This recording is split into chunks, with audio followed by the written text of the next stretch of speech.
BS-Free Witchcraft is a production of the Nerd and Tie Podcast Network. Nerd and Tie produces podcasts ranging from actual play to true crime, and you can find more at nerdandtie.com or join our Discord by going to nerdandtie.com/Discord. Welcome to BS-Free Witchcraft, your monthly guide to the modern witchcraft movement, minus a lot of the usual, bullshit. I'm your host, Trae Dorn. It is October. And you know what that means if you've listened to the show, and that is we are going to talk about ghost stories. We're going to talk about the concept of ghost stories. We're going to get into a whole bunch of other side directions, and at some point, I'm going to complain about deer. It just happens every single year. So, it's of course a long episode, like all of these end up being. And I'm really excited for you guys to get a chance to listen to it. This year, my guest is Jodie Haas from elsewhere on the Nerd and Tie Podcast Network. Jodie is the co-host and co-creator of Cool and Unusual Punishment and Poor Man's History. And yeah, let's bring her on the show. Hi, Jodie. Hi. And it's October, so we're talking about ghosts. We're talking about ghost stories, and I am so bad at introducing these things. It's the boo hour. Hey, boo. I don't know. I think at this point, though, that the listeners listening to this know what they've signed up for and how disorganized I am when it comes to the October episodes. Because I think that, like, at this point, is like, I devolved from being a witchcraft podcast into just being like, hey, let's talk about ghosts. They're neat. Yeah. Well, okay. Can I start off? Do you have to do some more housekeeping stuff before I tell you something I just remembered about ghosts? Nah. Okay. All the housekeeping happens in the intro that I record without you. So guess what I just realized? I had briefly had a relationship with somebody who's does a ghost hunting type show. Mm-hmm. And it's maybe like on the Travel Network or something like that. And the funny part of it is, like, the show is, when I told my husband about it, we like pulled up, you can pull up like GIFs on, like, if you're going to post on Facebook or whatever, you can pull up like GIFs from this show, and they're often of this person that I had this like relationship with, and they're just really embarrassing. And so I sorry, that's my COVID cough. So anyway, I somehow along the way got on this person's like subscribing text list, like pushing like, hey everybody, we are like winding down our second season. We really need your support. You need to watch tonight, you know? And so I thought this was like a mass text list that was not personal in the same way that, like, if I get something political and I'm like, I'm good, I voted, I'm going to reply stop. So I responded to it with stop. And the guy wrote back and he's like, why would you send something like that? Like, don't you like watch the show anymore or something? I was so embarrassed. Like, oh my God. Like, what are you doing? Spending like 5 hours sending messages? Don't you have somebody, if you're on the Travel Channel, like doing this for you? Like, why are you responding to me personally? He just wants you to watch, Jodie. Just you. And he's making it sound like it was sent out to the masses. I don't know. It was really embarrassing. But so, like, I do have, I mean, who doesn't? I'm not sure if I'm into shows like that, to be honest with you, because it always feels like nothing really happens. Oh, yeah. You know? Yeah. But guess what? I did go on, holy crap. I should have thought, I went on a Chad Lewis. Do you know who this is? Not off the top of my head, no. But I don't watch a lot of ghost hunting shows. Well, Chad Lewis is like a local ghost hunter. Oh, okay. Yeah. So he's been around, like, I should mention before we go further is normally the guests I have on this show are people from like across the country. Like Jodie and I live in the same town pretty much. Yeah. Like I'm adjacent, but yeah. In the same, in the Chippewa Valley. Yeah. You would never guess it from listening to me. So yes, there's a guy that's local to us who has made it quite big. Like if you're watching a show about chupacabra or other cryptids or ghost stuff, he will just pop up and it'll be like, what in the heck? This is the guy from this area. And so he started like with the Chippewa Valley paranormal researchers or something like that. And I was dating somebody else in my early 20s who was a newspaper reporter, okay? And one of the stories he was doing was about going on a ghost, like somebody called and said, we have paranormal activity, you come and check it out. So I went, right? And it was a house up by what used to be the Eau Claire Academy. Okay. Yeah. So we went up there and it was a house that somebody had just purchased. And I think it was a case of like buyer's remorse. And they just wanted to find some reason to get out of this purchase. So they said it was haunted. I mean, that's what I thought about it. We go in like 50, a ton, not 50, but like a handful of people with like equipment and things to measure pressure. You know what these things are called? Like ghost. I mean, there's ghost meters.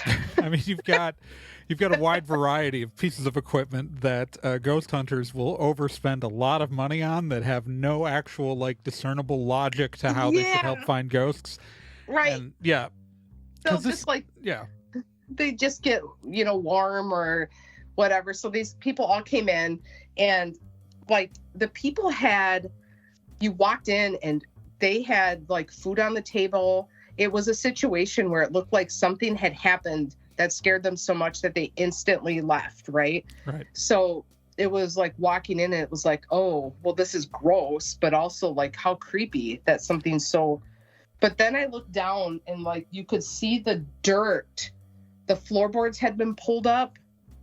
Like, I don't know if it was like that when they bought the place or if they were in the middle of trying to renovate and were like, this is beyond what we thought. So we were there for a long time. Didn't find any really measurable activity, right? But we got stuck in there for 4 hours because a drug bust happened across the street. And the cops had it all closed down and nobody could leave. It was so crazy. So here is this the kind of stuff you were looking for? It's so... But this is like Ghost Hunters. So like obviously, this is I am a witch. This is a witchcraft podcast, and I talk about ghosts every year, and I've talked about lots of experiences with ghosts. I clearly believe in ghosts.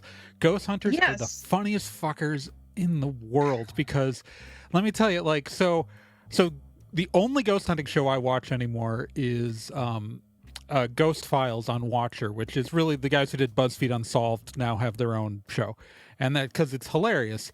But like this season, like there's all this dumb shit, like the Spirit Box.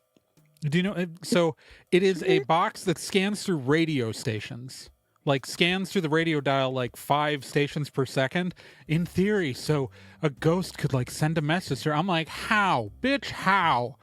So is the ghost also going to rotate the radio frequencies it knows how to communicate on somehow to match up? Right. No, it's a dumb box is using the pattern recognition of your brain. It's scanning through radio frequencies. You know that thing we famously broadcast voices on?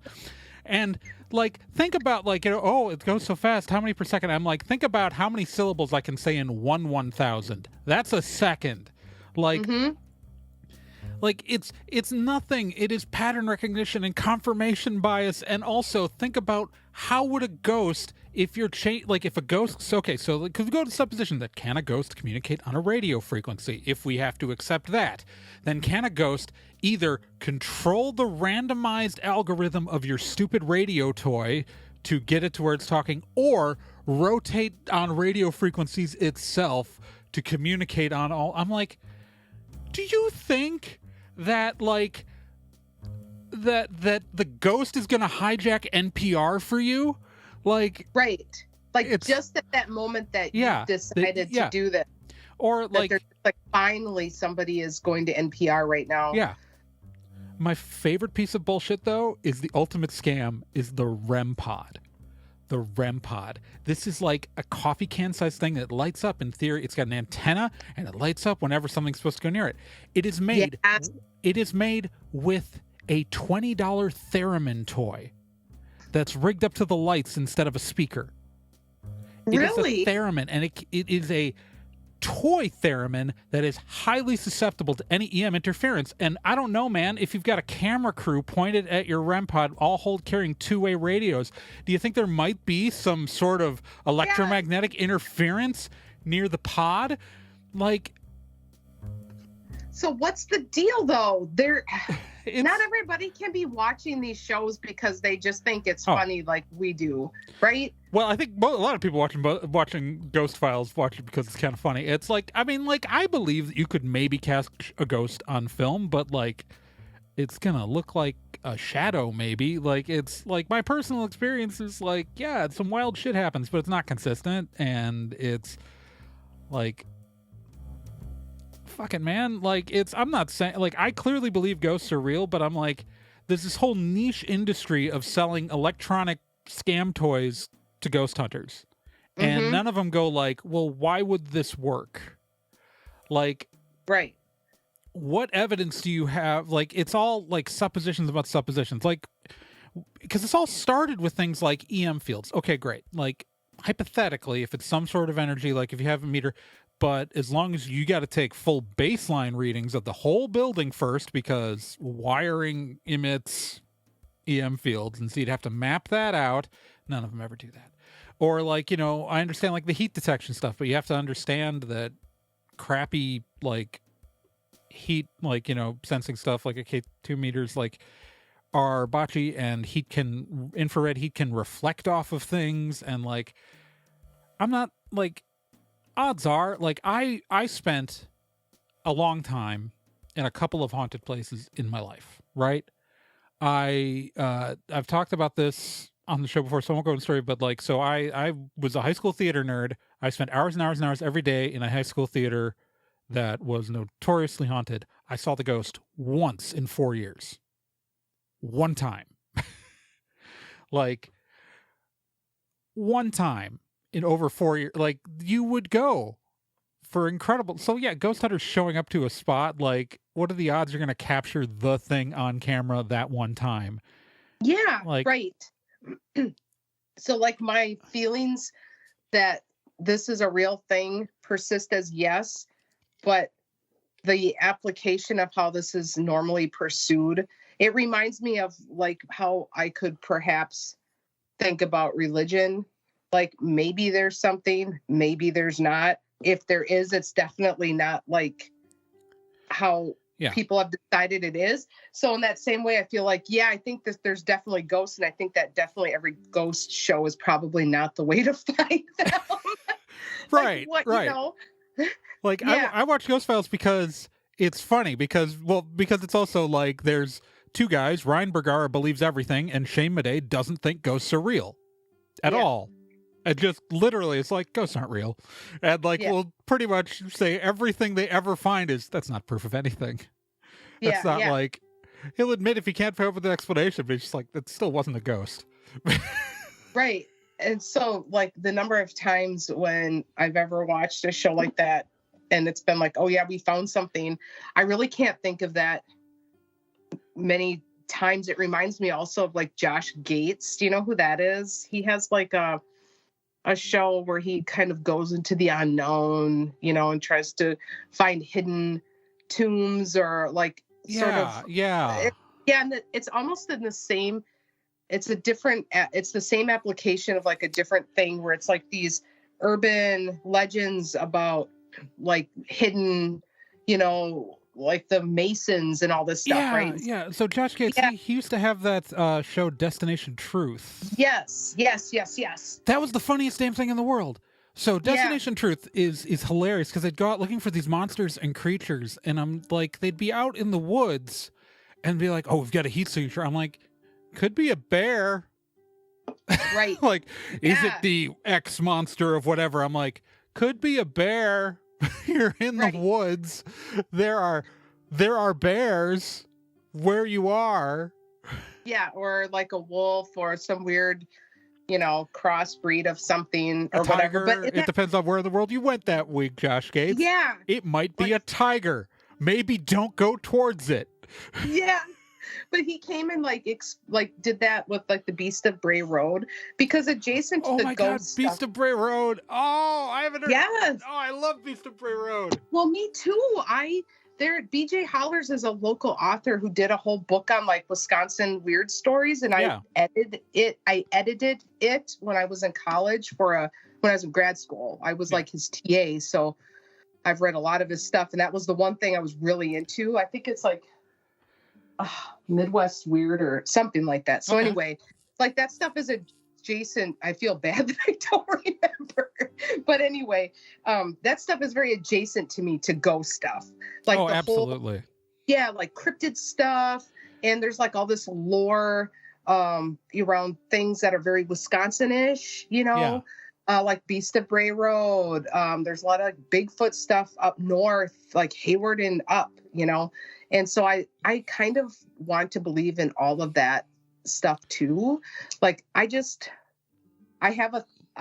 like thinking to myself, like, I don't know the answer to everything, and I'm very cool with it, and anything could then be possible, so that's why I could never dismiss ghosts, because I mean, so what do you think about mediums? So this is probably something that's going to drive my listeners. Some of my listeners are going to be annoyed with my answer, but look, anybody I've ever met, like, first off, dead people. I am not. You don't think ghosts are dead people? I'm actually not fully convinced that ghosts are dead people. I think that what I refer to as ghosts and spirit, that something is there. It is like something. I have no evidence that it's a dead person. You know what I mean? Like everything I've encountered, like, because I've encountered stuff in my life. I mean, people say it's dead people. I have no evidence to show that it's dead people, because I've never seen anything that like looked exactly like a human being, right? So like it, like maybe it's dead people, but when it comes to mediums, I'm like, even if we suppose that ghosts are dead people, why are they hanging around with that jackass? And also, anyone I've ever talked to who has, like, I believe that they may have had like some genuine experiences with something that wasn't a living person, has always described as universally unpleasant. So I'm like, no. It's also, cold reading is so easy. Hot reading is even easier in the age of social media. It's I'm taking a break from TikTok, right? But I was like, I spent like a good, year and a half on TikTok, being pretty active in witch talk. And every time like someone would tell me that they're a psychic and tell me about their clairs or something, like and how they were a psychic medium, I would immediately go like, sure. Great. I'm gonna, it's yeah. It is. I don't, because also, like, I've never seen someone who was a medium where it wasn't really also obviously hot or cold reading. Like, I mean, maybe someone will shock me and walk up and bring me a message from my dead grandfather, and I will say which one, because do I flip you off or actually listen? Like, it's, I don't buy it.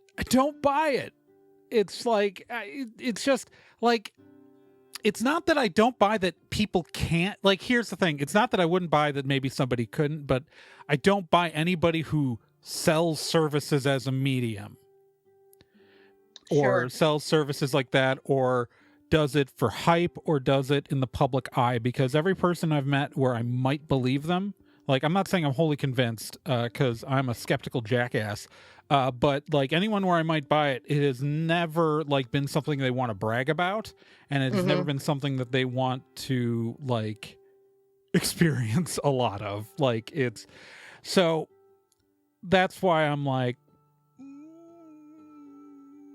yeah. I did that psychic by Nancy, the local.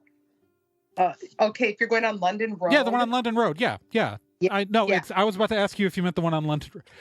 Folks, again, we both live in the same area. There is a psychic. It is a house that looks. The office looks like a house that was originally a duplex. It has a giant sign said psychic. I have been by that place so many times. I shop at Festival. Of course, I've seen this. I know where that is. Okay, I went there like 2017, I think, or 2018. Okay, and okay. I covered it for my very first podcast I did with somebody that I'm no longer friends with. And so I was like, I'm going to go and do this, right? And so I go, and it was so uncomfortably incorrect. Like, it was so uncomfortable. The only thing she got correct was the person I was dating at the time was somebody who ended up like quite seriously breaking my heart for a minute.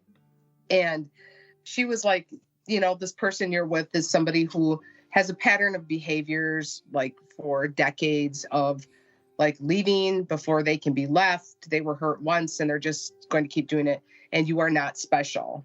And I was like, well, yes, I am though. And then she was completely right. I don't know, man. It's not that big a town either. Well, that's the thing. And, it was every other thing was like, I mean, because let's the fact, Jodie, this is in fact probably the first live conversation we've ever had. Mm-hmm. And you and I have been like 1 degree of separation for what, over 20 years? Yes. Yeah. I could have, if you could have met me cold, and I would have been like, this guy named David, and he's a fucking weirdo. Like, I would have been like, yes, I do know. Like, I don't know. Like, there's actually statistically a chance. Yes. That this woman actually knew the guy you were seeing. Yeah. Well, and he was actually there. Oh, if he was there, she could have just like, oh, that guy's a dirtbag. Yeah. That's just having eyes. Yeah. And when I worked the regular 2 eyes, not the third one. Right. When I worked at the university for a while, we had this. That is really ballsy though, like saying like, "Hey, you here with your boyfriend? That guy's a dick." Like, just flat out. Like he was waiting out there, and she told me this while I was in there, and I was like, "Wow, this is really."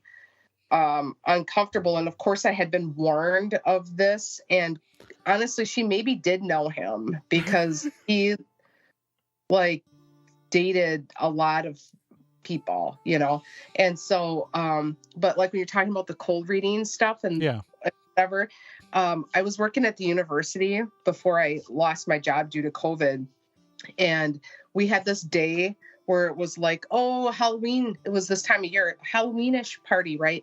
And I had oracle cards, and I was like, they said like, just come and like do it for fun. Students can come and get read. So I did it that day. First of all, so easy to do it because like you would do the cards, and oracle cards are a little different. It's like, you have 3 cards and you can do all these different readings, but it's not quite. It's the listeners of this show are likely very familiar with what oracle cards are. Yeah. So you can tell there's like people like want to hear things about themselves, right? And so this is me having, and I'm sure this will probably really offend some of your listeners. I was just doing it for fun, okay? And like I had an operating understanding of how the cards worked. And that won't offend my listeners. Okay. So I understood what the cards meant, right? And as a result of this, somebody like asked me to do oracle card reading at the Rotary Club meeting, some Rotary Club. So I went and did it, and people were just like, thought I was amazing. And then I was like, I cannot do this anymore because I am completely full of shit and everybody is loving it. Well, it's because part of like doing a reading like that is like, whether you're doing, oracle cards, you're doing any kind of cardomancy, be it tarot, like a lot of it is the process of the person getting read, trying to piece together themselves through the symbolism of the cards, right? Like it is more of a process of what's happening with them than necessarily with the reader. The reader can, intuit their interpretations, but that doesn't necessarily, like, some people will swear like they're doing magic while they're doing it, and some will say, no, I'm not doing anything. I'm taking the clues off of what I'm putting down and how it's reflecting in them and helping them achieve their stuff. So there's more than one school of thought on the best way to do it to begin with, and one of them is just fucking put it down, see what happens. Like, and yeah. And people want to hear things about themselves. It's like people who like Facebook quizzes still. In fact, actually, the most popular card readers are usually the people who just tell people what they want to hear and help them instead of like actually trying to find some deeper truth within the cards. Yeah. And like I would, some of the stuff was like, believe it or not, people like hearing what they want to hear. Yeah, or hearing just stuff about themselves where they can find some correct connection and be like, wow, like, and so, but the medium thing, like, okay, here's what I've done, right? Because it's interesting to me that you don't connect ghosts with like that thing. So then, and I know I'm in the minority on that one. So I don't have any, I'm not like gonna die on the hill of it, because how do either of us really know? Well, right? Yeah, I take the position of I believe in ghosts because I have seen shit. Right. I might not believe in ghosts if I hadn't actually experienced ghosts. Like I find that when you take a look at like hauntings, so to actually like kind of rope us onto the ghost topic here and actually like kind of click back in that direction, I find in my experience that like there are always like, I think like there are like just certain categories of different types of hauntings that you hear described about. Like there's we'll just put theaters as their own category because every theater has a ghost in theory, and why that is. And a lot of churches might have a ghost that comes and plays the organ or something. Yeah. Yeah. And a lot of organs are broken. But right. Till that happens. Yeah. So there's that. And then you get the ghost stories from places that are it's always a bar. Stone's throw. Or the Chippewa Falls. Yeah, or I think it's the Country House in Clarendon Hills in the Chicago metro area, which has a haunted women's bathroom. I've never seen the ghost. We're told it's there. They tell you about the haunted women's bathroom on the back of the menu. I don't. Wow. It's always like a bar, and it's like either some will embrace it for money, and others will pretend to not embrace it for money but use it for money. And then you have like something horrible happened here, and it's like it's always like, my favorite though are like, something horrible happened here, you should come and give us your tourist dollars. Like this is my favorite thing. So but the stories that get attached to these hauntings, like the Stone's Throw, I think it's a great example, because like in theory, the story behind the Stone's Throw is it used to be a bank, by the way. Is that like in theory? Yeah, it was originally it was the first original tenant of the building was a bank. The Chippewa Valley Bank, organized in 1876 by Henry C. Putnam. Putnam. Yeah, everything's a Putnam here. Yeah, it's and they took up residency in that building in like 1893. But like apparently like the story is that like some guy hung himself during the 1900s. Mind you, there is no documentation of the supposed suicide.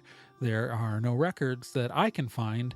And it, like, someone correct me if I'm wrong. If you happen to, like, know the history of the Stone's Throw and can find the name of the guy who supposedly killed himself in the building, like, statistically, the building's been around long enough where it's possible that someone died, but someone hung themselves. It's always like, but that story gets passed uncritically by people, and that becomes part of the legend, and that like then gets related to the haunting. And it's funny because like the high school theater, and I went to high school, that theater was supposedly haunted, and I agree, I saw something there.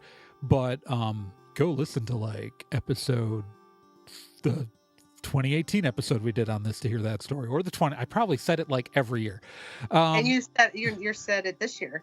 I did, but I'm not going to bother telling my story. But what I don't always mention is that I was given a story about that ghost when I got there as a freshman, that someone hung themselves in like the early 20th century when before the school was remodeled, when that part of the building was actually the gym and not the theater, and like, you know, blah blah blah. Someone tried to link it enough into the building's history, knowing that room hadn't been the theater until the 1970s. But I'm sure the story got adapted later. But I looked it up. Nobody fucking did it.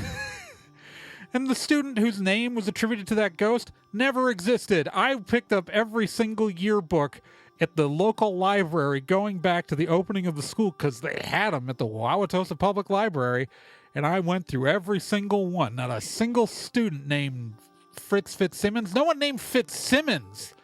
Like, this would make a great story. You should have, But there was a ghost there, but it wasn't the guy they said it was. Right. Don't you think people would be very upset if you did that? Like, that sounds like a fun, maybe that should be our next investigative podcast.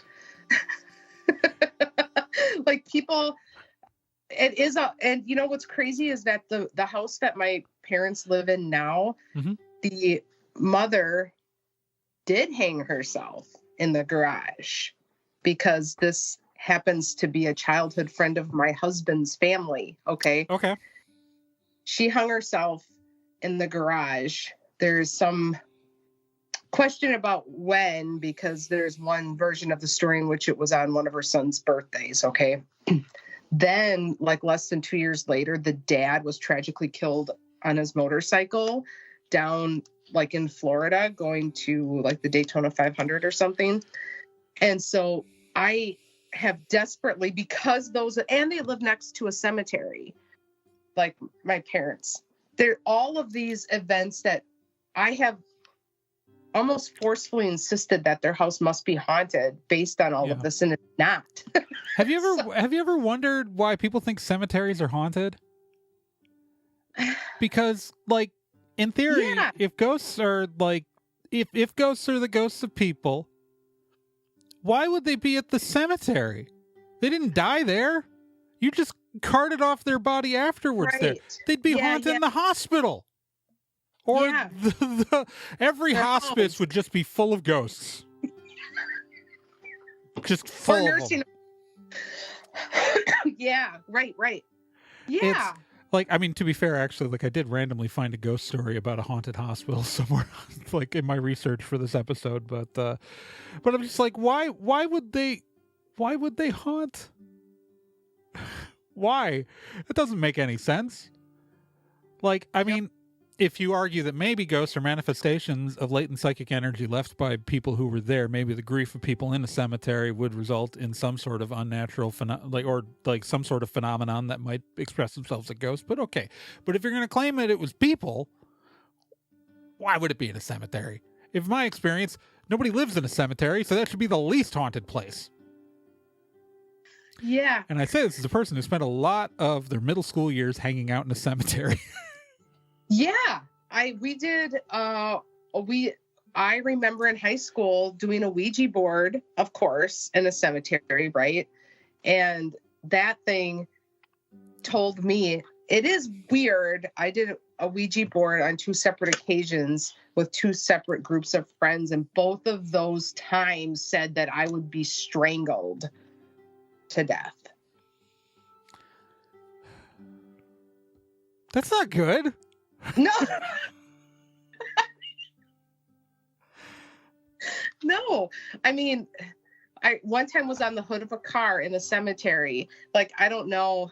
You know, I find all it sounds like something was being a dick to you, but like, it's weird that it happened twice. Right? Yeah. Yeah. Were you with the same people? it was different groups of friends Okay. at slightly different times in my life. It wasn't like I had that many friends in high school because I was also a theater nerd, but like, Yeah. college group of friends and a high school group of friends. And both times that was the thing. And it, it's like, well, I guess it's never too late, but it feels like as I get into my 40s, you'll be like 95. You'll be like 95 in hospice. Just look over at Tyler and be like, strangle me. Yeah, we must make it so. Yeah. So it's probably more significant for me, like with the ghost stuff, because like all of this stuff feels like it's in one large universe and I'm in all of it. Right. Yeah. But like, I would love to have an experience like that. And I don't. And I don't know. Apparently something through a Ouija board said you were going to get strangled twice. Yeah. So what is that? That counts. That Does counts. It? I mean, it's no like having to like I've had more like overt stuff. Like I lived in a house, and I won't go into the details because again I've told the story a bunch of times. But I lived in a house for 3 years that there was a ghost and it would like move shit around. I watched it like slide something off a table, and it was just the most. It was like having a cat you didn't sign up for. It would just knock shit over, and it did sound like snoring in the corner of my room, which was very disconcerting. Yeah. I thought it like the walls were thin and I was hearing my roommate, but then I got up and my roommate was in the living room playing video games. Oh my. And so that's when I yelled at it. I yelled at it to get the hell out of my room, and it could be anywhere else in the duplex we lived in except for that room. And I never heard snoring again in that room. Wow, no kidding. See, I would, because like it would be, I mean, it's easier for you to believe because you've experienced it. This is like the question of religion, anything where you just have to keep relying on nothing, and I mean, the case for ghosts is much more compelling to me than God. So, but guess it's okay. Gods ain't shit. Yeah. If you meet one, punch one. Yeah.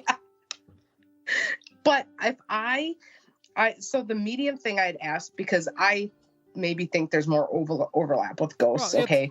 And I'm not saying there isn't. I'm just saying I have yet to see conclusive. See, my conception of whether is there an afterlife is I don't know. I haven't been dead yet. Right. So don't you just think about that moment, like when you might die, and then what if there is, and it all clicks, and it's like I can't tell anybody. But damn, like it would be so great if there was a moment where you just look. If I died and became a ghost, what I would be doing is immediately trying to figure out how to fuck with ghost hunters. Yeah, every one of them, and I would be obnoxiously in modern clothes. Because that's the thing. It's like all these ghosts. Every ghost doesn't like. I lived in a haunted house that was built in the 70s. Okay, like. Yeah. So that was like I was like, the only place I've lived that was ever haunted was built in like. I lived in a house that was haunted in an entire neighborhood that didn't exist until the mid 20th century. Like, yeah, right. Like I don't know. Like so I signed up. Okay, I'm going to reveal this to you. So there's a show. Thousands of listeners. Yeah. There's a show, and I'm forgetting the name of it, but perhaps you've heard of this like sensational medium. By sensational, I mean very popular, named Tyler Henry, who has a show on Netflix. Okay, if you look him up, Googling. Like might recognize him, and his stupid face looks familiar. Yeah. I'm sorry, the guy's got a punchable face. Yeah, he does. Yeah, so he has a show. What's it called? I forget. There's the show on Netflix. I watched it, and like Hollywood Medium with Tyler Henry. That's the old show. That's the old show. Sorry. Life There's- After Death with Tyler Henry? Yeah. Okay. I pulled up Wikipedia. So he does this show where, like, you know, he supposedly does, you know, has no prior knowledge of somebody, whatever. Okay. Yeah, sure. Mm-hmm. So, right. Yeah, I believe that. Yeah. And so I registered to be on his like 1 million person waiting list. And, you know, you have to like put in your information and whatever. And so if I were to ever get chosen, like I would love, it would be really fun to do an episode of some kind after the fact. I would invent a dead person for him to talk to. Well, I have a lot My of Uncle dead Charlie. No, so don't use a real one. So that's the thing, is you want to come up with, invent a fake person, come up with concrete details for him, and see if he's cold reading you off of that.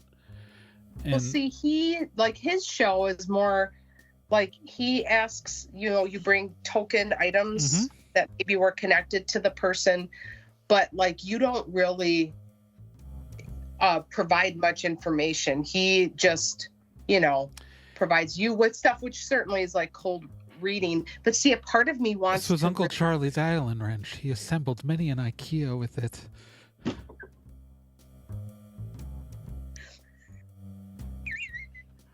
Wouldn't it be funny to bring that? Like, how stupid. This is Uncle Charlie's mug rug. But see, I want to do it. This was Uncle Charlie's headphone splitter. It let us all listen to the music together. No, so what I'm saying is that because he's probably doing, like, you can tell me if I'm wrong here, but I'm guessing that what he does is he starts to say things out loud about the object, and then does he occasionally say some things before he gets, oh, no, wait, it's this actually, like before the person responds? Not so much. Tyler would tell you that I like kind of believe it, and so I like to experience it, you know. Well, but here's the thing: is like you could believe in psychic phenomenon and believe he's a psychic, but not believe that he's a medium, because in theory he's not going to tell that person anything they don't already know. Now, I suspect there's nothing psychic happening here, and he is reading body language to come up with his predictions about the item and judging that. But if I would buy that the guy was psychic and just reading the like stuff off of the person in the room before I'd ever buy that there's a dead person involved. Like, yeah. So he does things like he'll be like, have the item, right? Yeah. And be like, I feel heavy here, you know, like I'm personally experiencing problems breathing right now. And the person will be like, and he'll say, does that make sense to you? Is there somebody in your life that, and they'll say like, yes, my brother drowned when I was 10. That's cold reading. That's 100% cold reading. So I want to do it. No, I want to see, you know, like because I have had like, you know, a tragedy on like a national level in my family, right? Like, yeah, you know, I've had a family member kidnapped and it was like world news. I don't think I knew about that one. You've had so many things like. Yeah, Jamie Kloss. Do you remember this? That sounds familiar. Yeah, she was kidnapped in Barron, and her mother and father were like brutally murdered, and she was like dragged out and put in a trunk of a car and missing for like 83 days. Yeah, that was like 2018. Mm-hmm. Yeah, wow, I remember that. Yeah. So that is, what is with your family? Listeners, Jodie and I have been talking together for years. Like, this is funny because we were supposed to first we started communicating over social media years ago when we brought Cool Unusual Punishment into the Nerd and Type Podcast Network. And we were going to meet the first time actually in 2020, and we were both going to go to this podcasters meetup, and then COVID happened.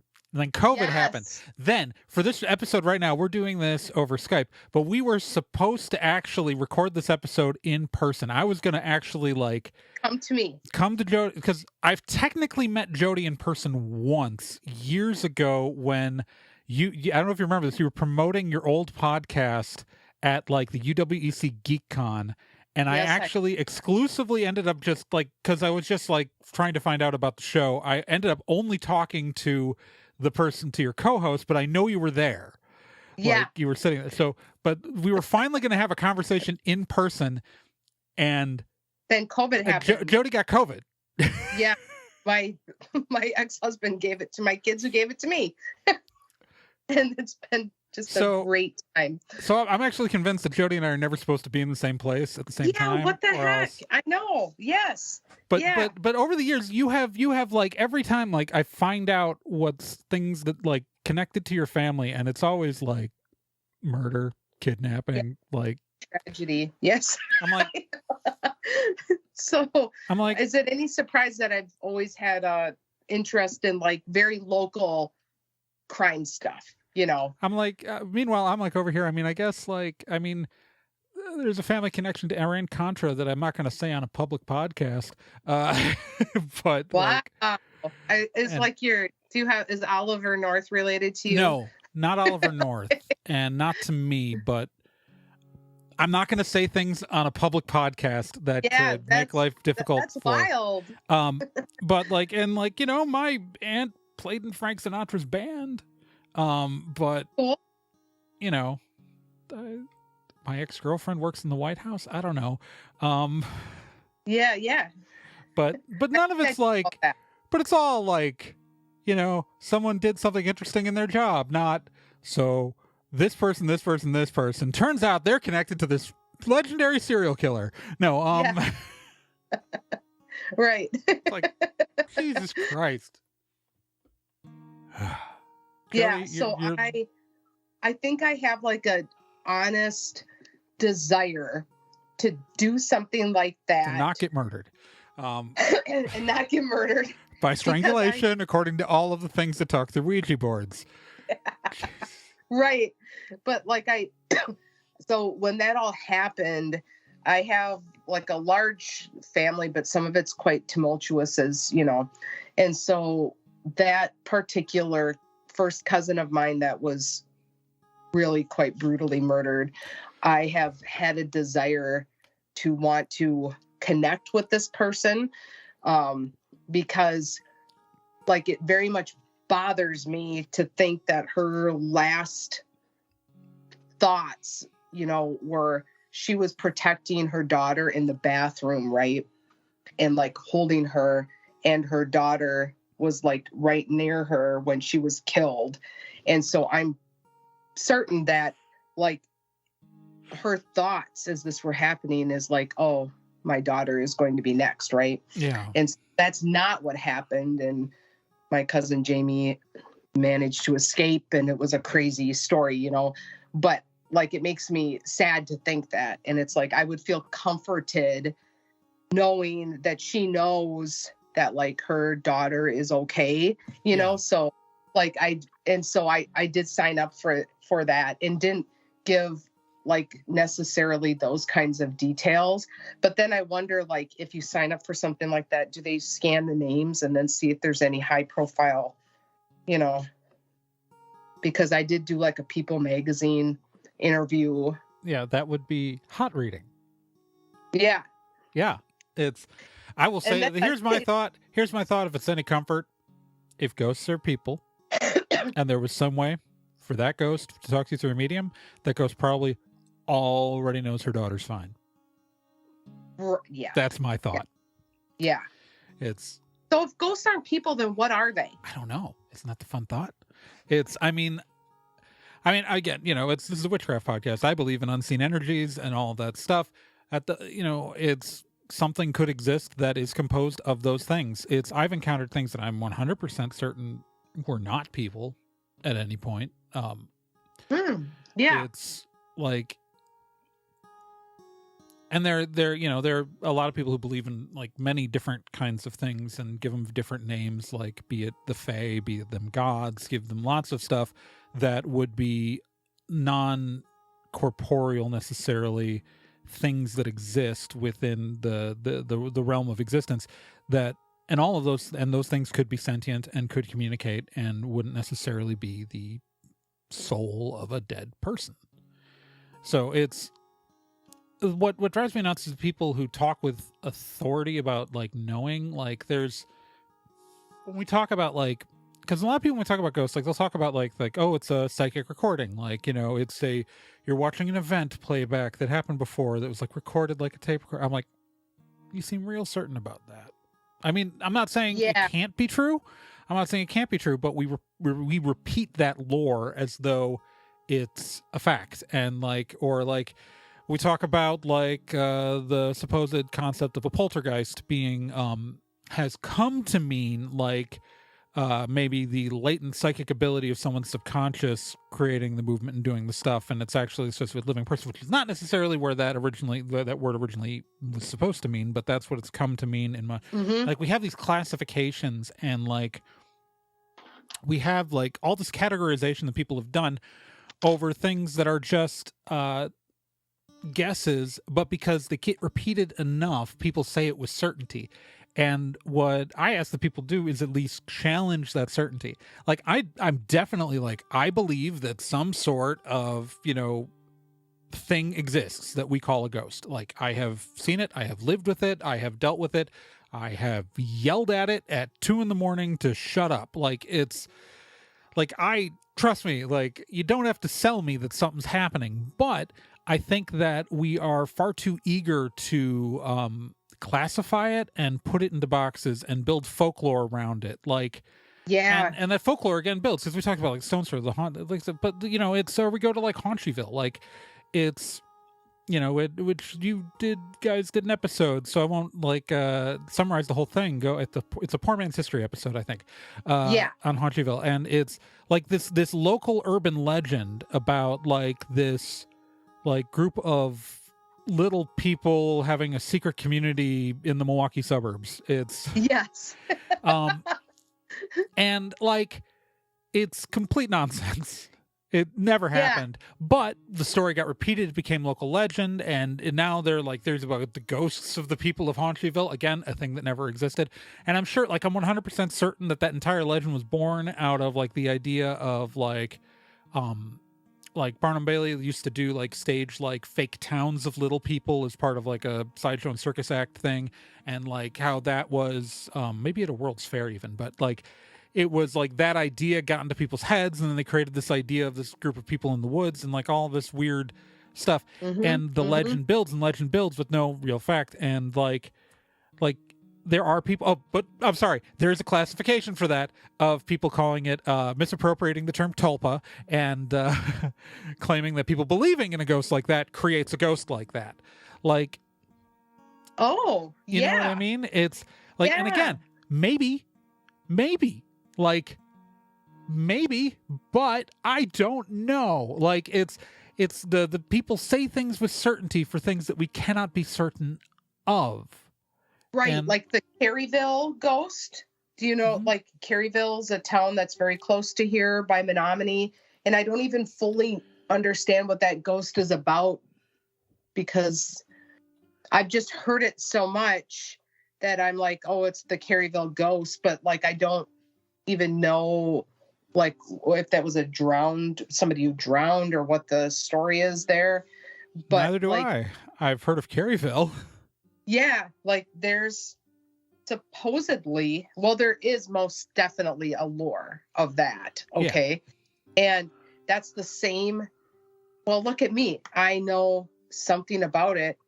And like there's a haunted Chippewa Valley book. I went on like the haunted Chippewa tour a couple the Springbrook. Oh, so I found the Volume 1 article. Oh yeah, what's Springbrook Lutheran Schoolhouse in Caryville, Wisconsin. Rumor has it, as investigators sought to tear down a church across the street, one of the priests became so distraught he hanged himself in the bell tower. Oh Oh my God. Another story whispers how a little boy mysteriously died in one of the desks. If you sit where he did, you may get the prickling sensation he's looming around. Of course, none of this is true. There is no proof of distraught Oh. priests dying by suicide, and the only boy who died, quote unquote, mysteriously had a case of polio and passed at a nearby hospital. Yeah. Volume 1 fact checked something for once. Oh my God. Right? Yeah. Oh my Was God. this before or Yeah. after Luganville? Yeah. It was most certainly after. It's October I bet. 2020. Yeah. So, yeah. So, not 2013 or whatever. A different world for those guys. But yeah. Like, and okay, I think people have a very hard time just being okay with not understanding things. And I think it's like uncomfortable physically for people to not have a compartment to put things in their brain. Like, oh yeah, this is that, or this is that. And so, and then you hear it and like, it feels like it could be correct. It's that whole thing of like people sharing. I remember several times now, I've had friends who are politically like-minded and have shared things that aren't correct because it appealed to what they felt like would be correct. Confirmation bias. Yeah. Yes. Yeah. And so in that same way, I think you hear it enough and it's like, well, that must have happened. Or even like me, I was like, look, the kid thing, I really didn't know what it was, but like I've heard about it. Right. And, people had some weird experience and think, well, or you go knowing about it already and then you have a weird experience because you're expecting it, Right. Right. Yeah. Like, it's funny. It's like all of the places that I have experienced ghosts, like living in Eau Claire, right? Like I've lived in Eau Claire for a good chunk of my adult life. None of the places that, like, there are places that people say are haunted in Eau Claire, right? That are notoriously haunted. Be it Stone's Throw, be it Building 13 at Banbury Place, be it, the Asylum Hill, be it, that's not where I've seen ghosts. Owen Park. Owen Park. Really? Yeah. Yeah. I'll let listeners go dig up that story from the archives. It's not I don't like that story.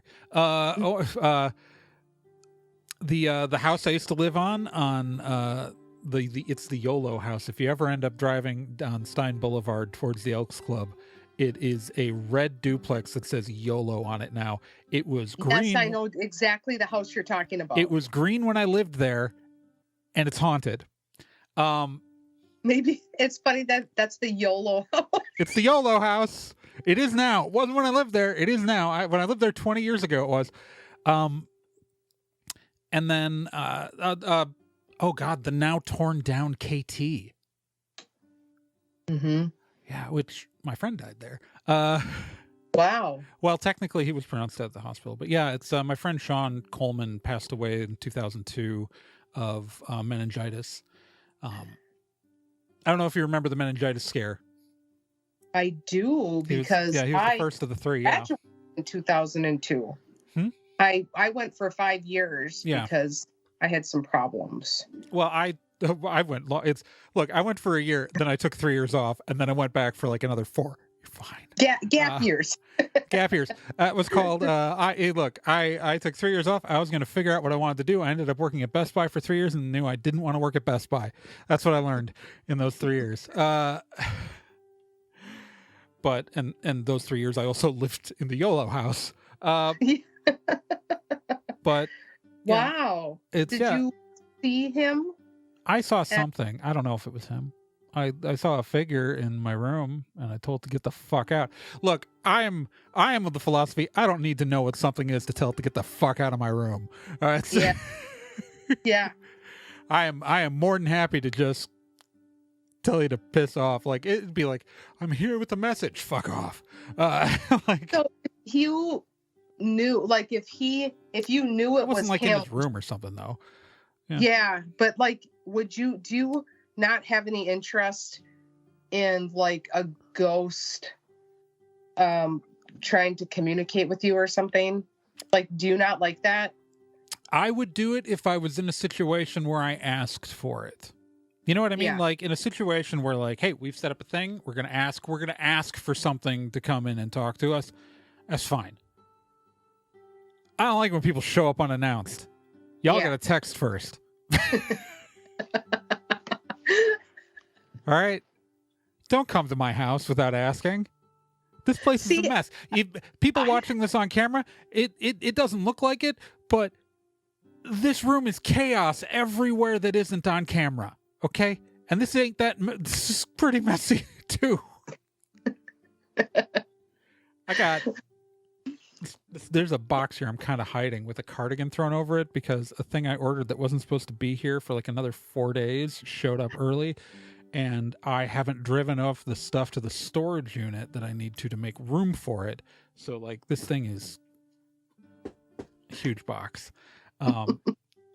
See, I would love it. Like as much as when I am doing podcast stuff, that's not like, you know, when I'm doing my investigative stuff, okay, in which I am responsible for the content and I'm not just finding content with the, you know, like making note that, listen, you know, here's my sources. I'm just telling a story. I didn't create this. I didn't do this research, but like, so I'm pretty thorough, right, with my facts and stuff like that. But on the level of this sort of thing, I think I am a little embarrassingly open and like ripe for being fucked with. Well, it's like, I will say, like, if I went somewhere looking for ghosts, then it would be fine if one said something, right? Like if I went on a ghost hunt specifically, I would be like, yes, tell me you're here so I can record you and put you on the internet. But like, I don't know, like even if I go places like, so like when my cousin got married a few years ago, like most of my family, like she lives off in like, in Maryland. So like a bunch of my family, like we all traveled in, a bunch of us stayed at this bed and breakfast together, which was, the Victorian Candle. Don't go there. But you might want to read my mom's, I can't remember if it was TripAdvisor or Yelp, but my mom wrote a very, very scathing review. But in there, I'm like, this is an old house. There's a good chance there's ghosts. I immediately like set up like ward. I ward my room. I cast a spell. I kick any ghosts out. But because I don't want to banish them from the house, I just push them over to the next room. Next room turned out to be my brother's room. My brother's a staunch atheist. He doesn't believe in any of this stuff. And the moment he found out, he was like, what did you put him in my room for? I was like, you don't believe in ghosts. He said, but you do. You did that to me knowing that you believe in it. I love my brother. He gets mad on principle. Like, it can be something he doesn't believe in at all. Like, he got mad, like, because I was casting a spell on dice during a board game. And again, it's like, but you don't believe that magic works. And he's go, yeah, but you believe the magic works. And that's the problem I have. It's that, you know, it's like, I would like to, I'm like, I mean, that's a whole obviously different, you know, topic that I'm also interested in, but clearly my brother. Okay. I mean, I guess I can give you his number. He's in a long-term relationship and you're married, so it might get awkward, but you know, I can give you his number. I just feel like lives in Chicago, works for the unions, you know. Hey, you know, negotiates contracts for AFSCME. Chicago. That's where my grandparents are from. Oh, we're Chicago. I was born in Chicago. Really? I don't even know. People will ask me that, and I don't know because my grandparents moved to Lublin. Well, my grandmother's dad worked for Al Capone running meat. Of course he did. Of course. Not like the moonshine stuff. It was meat across state lines. You know, I think today was the anniversary of him getting of him getting convicted of tax evasion. Today is when we're recording. Really? I said we're recording this like almost a week before this is going out to the Patreon patrons, and like almost 2 weeks before the regular listeners. But I think we're recording this on the anniversary of him getting convicted of tax evasion. Wow! Yeah, I know that because there's on this day with Trae on the Nerd and Tie Podcast Network. Oh my God. So yes, my family's also from there, but they moved to Lublin before my dad was born. So, and like they had a code when there was worry that perhaps there was going to be FBI or something. Yeah. It was storm clouds over. There's storm clouds over Lublin, is what they would say on the phone. Gotcha. Yeah. Yeah. So anyway, I wonder how's this ghost episode going? We've talked about them a bit. We've talked about ghosts. Trust me, this is not the most weird this show has gotten or most off topic is. It feels very ghost adjacent and ghost. It is. Ghost and branching out. Do you want me to share this story? Yeah. So I asked Jodie to come up with something for the show, and an hour in, we may as well talk about it. Yeah. Okay. All right. So I was thinking, yes, my particular interest is in, history, Wisconsin history. Yeah. And if it has some murdery element or whatever, I'm very into that. But I like stuff that's more local. Okay. So when I was thinking of this, I was like, well, I don't really have any ghost stories per se that I don't have any personal experiences. And trust me, I would love that. But I was thinking of a story of murder that I really do like. And one where, how you were talking about the place where this happened could very much capitalize on this event. And they don't do it because this is a very classy, tourist attraction. And if you go there, they're not going to talk about this thing that happened. Okay. They're not. And it's because they're, so we're talking about, what you're talking about is Taliesin or Taliesin. I have seen 3 different pronunciations for this place and none of them are remotely consistent with each other. And so of course, me, it's Taliesin, right? So Taliesin, Taliesin. It's all of these could be right or wrong, but it is Frank Lloyd Wright's house. Frank Lloyd Wright's house, which is why it's a tourist attraction. Yes, and so I was thinking, well, this is a great kind of spooky. The details of it are pretty spooky, and it feels like a place that could have gone a different direction in how the whole property was marketed, right? So Frank Lloyd Wright, perhaps you know this part, but your listeners don't. Maybe. No. All right. So he was an architect. Most everybody knows this, right? And I mean, Simon and Garfunkel have a song about him, and that's to me where you've really made it.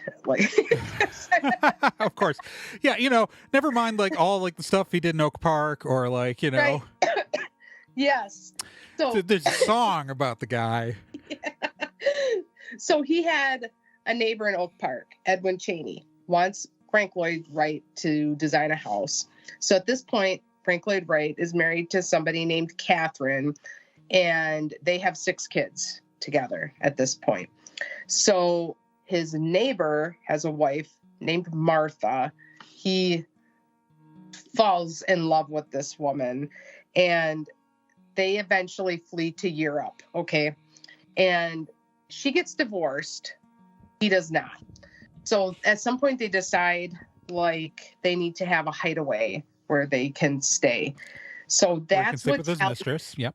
Yes, right. So that's what and a studio. So that construction, he builds it in 1911 in Spring Green, Wisconsin. So that's also the funny part to me is that Taliesin was not just Frank Lloyd Wright's house. It was this love hideaway, which is what the local newspapers called it at the time. It was a big scandal. Okay. And so he builds this place. They called it the Love Cottage, Castle of Love. They were not happy about it. The superintendent of Iowa County Schools told a reporter the scandal is bound to have a demoralizing effect on the school children of the community. Okay. So this these people come to Taliesin, and of course, Frank Lloyd Wright is pretty eccentric. And frankly, I think it's hard to not on some level appreciate his aesthetic, but it does not look remotely comfortable. No, it doesn't. It's not like, look, I like his architecture for structures. I wouldn't want to live in it. Right. Yes. And so, I like having things. I don't know. Yeah. Yes. Right. I Things. mean, this is like my non-busy room, but I have a lot of stuff on my wall. Things like Wobbuffet driving a Jeep Wrangler. Yeah, like a cat plant. Let's out-thing each other. So Frank Lloyd Wright says this of the situation: 2 women were necessary for a man of artistic mind, one to be the mother of his children and the other to be his mental companion. Sure, Frank. Sure. That's right. That's I mean, that's some rich guy bullshit. It is. And when I first heard this story, all of this this hits on so many wonderful levels, because like I don't think a lot of people know this about him, or it's just funny to me because like a horrible thing happened. He was a rich asshole. And if Frank Lloyd Wright were alive today, he'd be on Twitter. Not on Twitter, on Reddit. Yeah. I ruined my own joke. You did. So, okay, let's fast forward to August 15th, 1914. He's in Chicago. He's working on the Midway Gardens, all right? His mistress, and she has 2 of her younger children, 8 years old, and a girl named Martha, a 12-year-old boy named John. So they're at Taliesin. They sit down for lunch on the porch at Taliesin. Inside the main dining room at the other end of a 25-foot long passageway, which sounds about right. Wright's draftsmen, laborers are also gathered to eat. And they have a cook, okay? Julian Carleton. He's a handyman. He's a servant. He's the cook. I'm sure it was a very fun job. He had spent like summers waiting tables and performing housework at Taliesin, but his wife, Gertrude, was the one who did most of the cooking, and he helped. So these workers are eating their soup, and a 19-year-old draftsman named Herbert Fritz and his table mates noticed something weird. We heard a swish as the water was thrown through the screen door. Then we saw some fluid coming under the door. It looked like dishwater. It spread out all over the floor, he recalled. Having just served soup to Wright's mistress and her children, Carleton tells his wife to leave. He comes to the porch wielding a hatchet and attacks the mom and her kids before dousing the floors with gasoline and setting the entire house on fire. So the dining room bursts into flames. Then the door is slammed and locked shut. And this 19-year-old worker, Fritz, is on fire. So he jumps out the window next to where he was seated. He rolls down the hillside, puts the fire out on himself. He looks back and he sees that Taliesin, whole place is in flames. He sees the guy with the hatchet wielding it against his co-workers who had broken through the barricaded door or tried to escape through a window to the courtyard, which is like a fucking nightmare to me. Yes. Like, first of all, the logistics of being served soup with your children. Okay, I thought you were going to say being served soup was part of the nightmare. I mean, can you imagine? I mean, but it's just to die eating soup. To die eating soup, being bludgeoned with a hatchet, which is certainly not like being shot in the head, right? No, I would assume not. One involves a hatchet. Right. So then, like, somebody had to not be dead watching this happen. How long does it take to kill somebody that way? Yeah. And which one of them died first. Like, these are the things I think about that for some reason with this story. And then, like, you escape, this young guy escapes. He's like, was on fire. He's watching all of his like coworkers being killed, So there's a couple of other guys who managed to escape. They hurry away and call for help. And like, when help comes in the official form, there's Frank Lloyd Wright's mistress, her children, 2 workers, a 13-year-old boy who was probably also a worker, died from his burns. 7 people died, only 2 survived that had been there. So maybe I'll send you, I don't know if you do. Well, I was going to send you the link to where I got all this information from, but there's some cool pictures from like the Ogden Standard, like the newspaper. Yeah. Shoot it to me in a message, and I will link it in the show notes. So hours after the attack, Carlton, person responsible for doing this, was barely conscious. He had swallowed a bunch of muriatic acid, and he never gave motive for the attack. He died from starvation 7 weeks later. Yeah, because he had injured his throat from drinking. Yes. And his wife had said that he had become super paranoid in the weeks leading up to the attack. He kept a hatchet in the bed, next to there's rumors that he thought he was going to get fired. And that and he had asked to borrow gasoline earlier that day to clean something, and that's how he got the gas to begin with. Yeah. And there was like a biography done where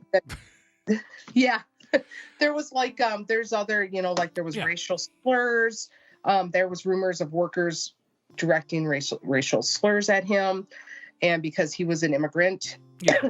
And one of the surviving workers said that the mistress had told them that they were being let go, and the killer's wife confirmed they were due to take a train back to Chicago that night. So, even after tragedy struck, the public remained fixated on the relationship between these 2 people. That there, to the tragic ruin of the kingdom of love, was the strongest argument that the avenging angel still flies. I mean, it was really dramatic, right? So this happens, and Lloyd Wright is like, I'm going to build this again, because much of it had been destroyed by the fire. And by the end of 1914, he had built most of the residential wing already back. And by the end of the year, he had already proclaimed his love for another woman. They wed in 1923 after his wife finally agreed to a divorce. And we should point out that actually Taliesin actually burned down a second time. Yeah. In 1925.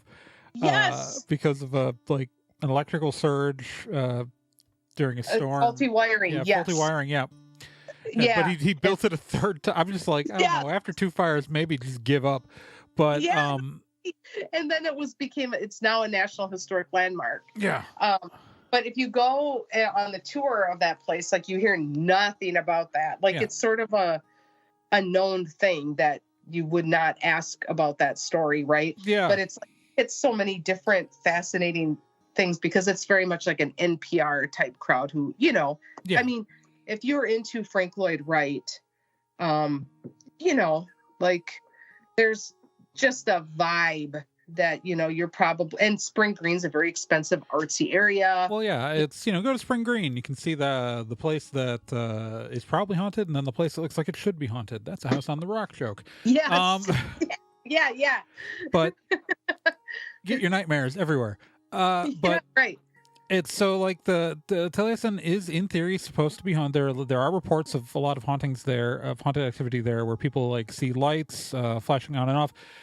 There's a lot of the Tanny Dairy, which is the cottage that Wright's sister lived in. Mm-hmm. But that's where the dead or dying victims of the fire in 1914 were brought there, and so that's where Martha's ghost has theoretically been seen. Yeah. And so see, I thought, oh, there must be haunting. There must be activity of that sort at this property. And here, yeah. So, like, apparently, an apparition of a restless woman in a white gown has been reported throughout the years. See, it always has to be a white gown, which maybe considering that time period is a bit more believable. Well, so I guess like there's the question of what are you seeing? Like, you know, because if something's glowing, doesn't it always look white? Yeah, right. But like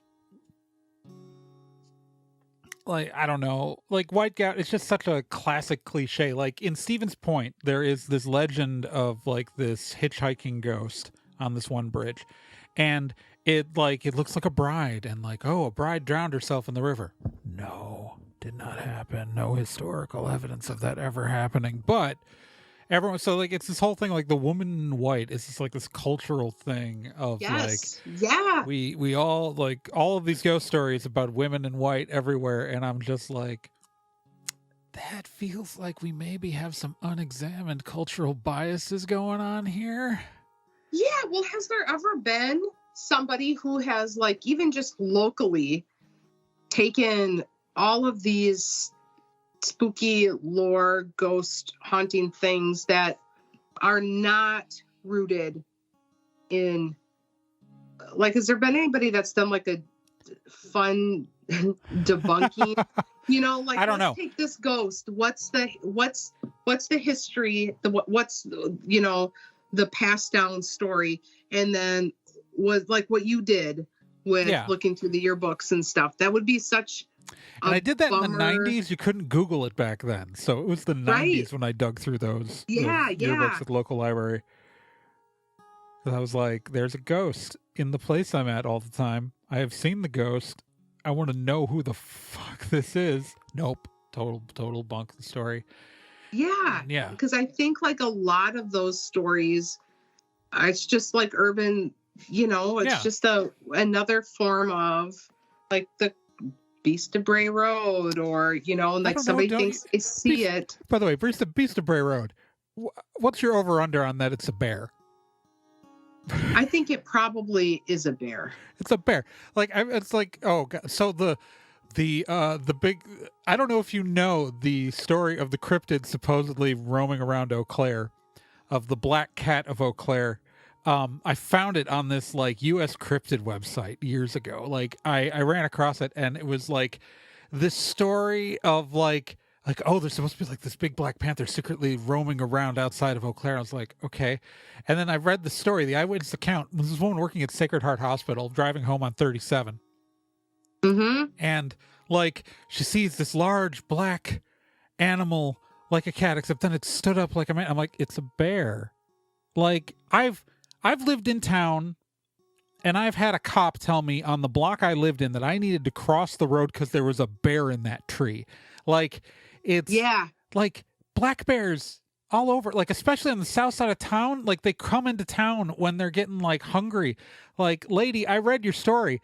It was a bear. Right.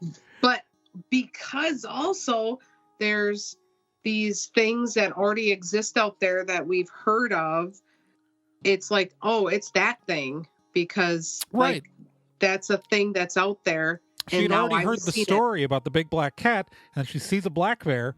And, you know, first time you see a black bear, especially when they're thinner, like right in the springtime, which is when they tend to go roaming out looking for food more often, so you're more likely to see them, they get pretty thin.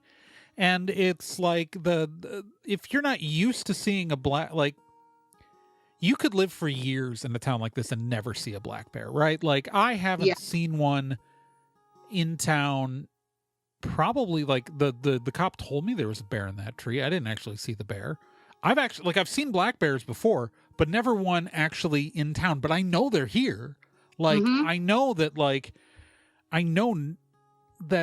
literally they've been on the street that I currently live on. Like, and I see the deer every fucking day. But yes, or turkeys. I hate the deer. I've had a deer run in front of me while I was jogging. I almost ran into a deer on foot. I've almost done that as well. I mean, deer are idiots. They're so dumb. And like I I take walks when it's warm enough to. I take walks in the evening, right? And inevitably, I will end up in like a crowd of like. So I take walks through this like, you know where the Eau Claire Soccer Park is? Mm-hmm. Yeah. Yeah. Yeah, so like the Grover Neighborhood Park is on the back of that, and like it's got the path that goes from like Violet back to Grover. Yep. Yeah, so I walk that. I used to run on there all the time. Yeah, so but you go through that field of like the preservation like area, like there are always fucking deer, like, and you'll be like 10 deer like around there on like some September evening, and I'm just like, oh fuck off, like. I know. Yeah, they're like so cute when they're little, and it's like you're just destined to die. Yeah, you're so dumb you're gonna get hit by. That's why I'm like, I don't know, like it's always funny, like so I go up to the Northwoods every year, up by like in like Oneida County and Vilas County, you know, up in the northeastern part of the state. But so like I'm so used to seeing deer every day here, but you know when I go up in the Northwoods, there are a bunch of deer there, like, you know, it's where the deer live, but right, it's always where they should live. I mean, I can't be too mad that they are where I am. Like this is also where the deer live. Like I have friends. Yes. I grew up in Milwaukee, and I have friends whose family go hunting in Eau Claire County. Like it's, you know, but like it's always funny. Like when you get like city people who aren't used to deer, like certain relatives of mine who will be like, "Oh, see the deer?" I'm like, "Yeah, I saw the fucking deer. A deer can fuck right off." Yeah, I saw the deer. It's a son of a bitch. It knows what it did. Yeah, we live like in a rural-ish area here. Yeah. So I see them every day. Like, you know, I have to drive very slowly where I live because guaranteed they'll run out. Oh, yeah, no, it happens to me. Like, you know, driving on Westover or something off of Stein, and like it's fucking deer just honkers out in front of me. I'm just like, oh, God. Like I've had them run up like on skeels driving towards Festival Foods at like 6 a.m. I've had like, I mean, and that's like town, like that's not like edge of town. That is town. And had like 3 deer run in front of my car. Yeah. And it's, I mean, I'm assuming they were traveling along that ridge where there's like some woods there, but like I just like fucking. I have yet another year on this show complained about deer on the ghost episode.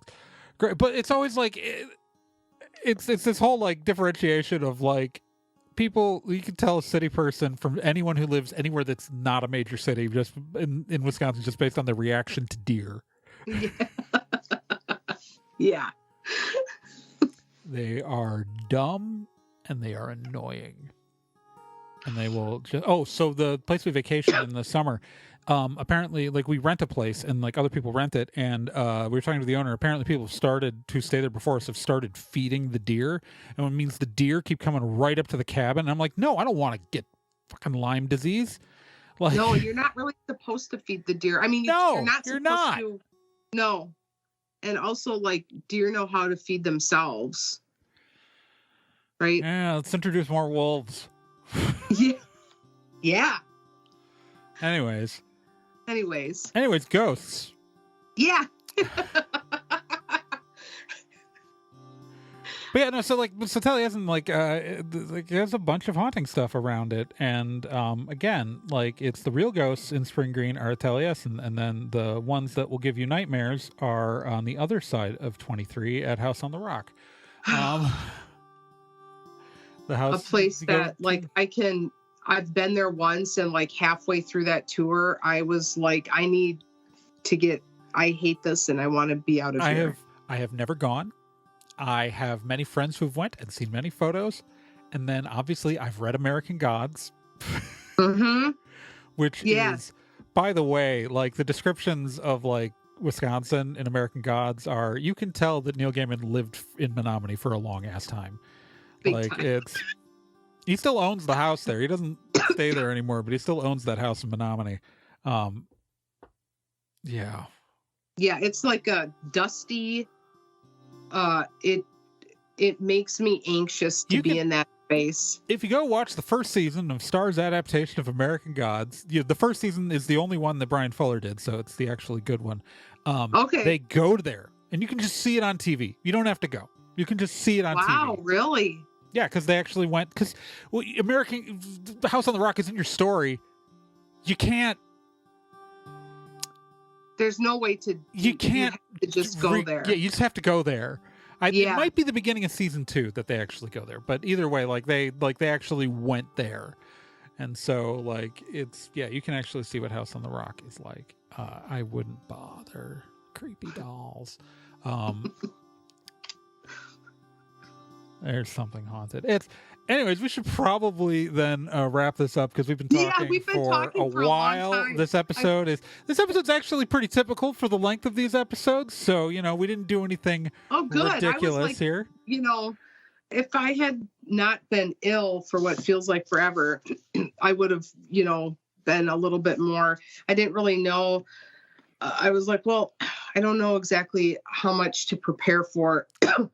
And it turned out fine anyway. So there are 2 camps with my listeners. There are the camps who really like my episodes prefer my episodes that are researched and really focused. And then there are ones who really want the ramble. And so I've got to give them a ramble. Yeah. Sometimes. Okay, good. It's all right. So thank you so much for coming on the show, Jodie. Do you want to plug anything while you're here? Well, I mean, yeah, you didn't think ahead. Yeah, I believe that we will be in a better position to now come back with our Cool and Unusual Punishment presents whatever the next chapter is going to be. My husband is now 98% done with the video project, which is consumed. Let's say that the Luganbild thing happened while he was doing that, and he had to, that dominated a year of our life, right? Yeah. While he was trying to get that video thing done. And there's been some interesting correspondence I've had as of more recent with somebody who has got a different story that I think might be great. That's a brand new thing. So in any case, I want to get back to doing because I also like to do the research stuff and the rambling stuff, which is why Poor Man's History has existed, so that you can have a nice balance. But I have not done a lot of creative stuff because of the pandemic working in social services now. So, but hopefully we'll get our shit together and get something out. And you know what? If they don't get their shit together, you can always go listen to all the episodes that are already currently up. There are 8 episodes of Poor Man's History, a whole season's worth of stuff you can go listen to right now. There is Cool and Unusual Punishment has the Great Luganbild series, which pretty much has a finale. I mean, whether it gets an epilogue or not is, who knows, but the finale is still a pretty good finale. It's an amazing finale. So it's if you want to listen to a true crime podcast that isn't about a murder, for once, and so you don't have to feel bad listening to it about some victim's family. There are people who got hurt, but it's not nobody died in that whole thing. All right, it's white collar crime, white collar true crime, and it is amazing. And it's especially knowing behind the scenes how that was very it is amazingly cohesive and very good, and you should listen to it, folks. And well, thanks. And with that, I'm going to pass this off to tomorrow Trae, who's going to do the Patreon stuff and all of that. So take it away, other me. Thank you all so much for joining us for yet another month.